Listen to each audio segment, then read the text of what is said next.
humans first came out of Africa about 1 million years ago, the first place they would have seen the grape is Lebanon.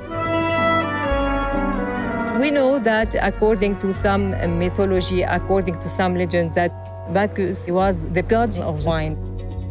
In order for something to be great, it had to have life in it. It didn't have to necessarily taste good or taste bad. It was beyond that. It was about, was this made with love? Was this made with life? Does it still contain life? Does it inspire you to life? There is no stronger wine than a wine made in a region where there is war. We live in a bad neighborhood. With Israel to the south, we've now got a war-torn Syria to our east, and even within our own society, there's a lot of conflict, there's a lot of tension, there's a lot of friction.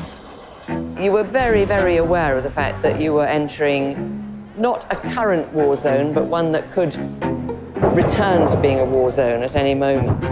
This wine is being made in a civil war. How does that work?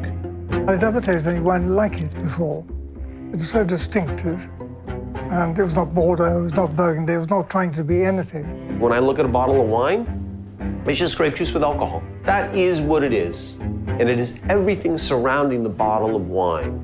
Religion, history, philosophy, culture, civilization, movement of mankind, that pulls me into this. And the great civilizations that say this is the region where you can plant grapes. This is the Bordeaux of the old world. Refugees. We are not refugees. We're adventurers. We're not refugees. All of this was about this sense of livingness, as opposed to being shut down and checked out. When you come into the presence of somebody who has rejected that formula and said, you're not the sum of your obligations, you're the sum of your senses. You're the sum of your experiences, you're the sum of your feelings. You're the sum of your interactions with other people. Let me show you how. Through taste and through the art of the senses.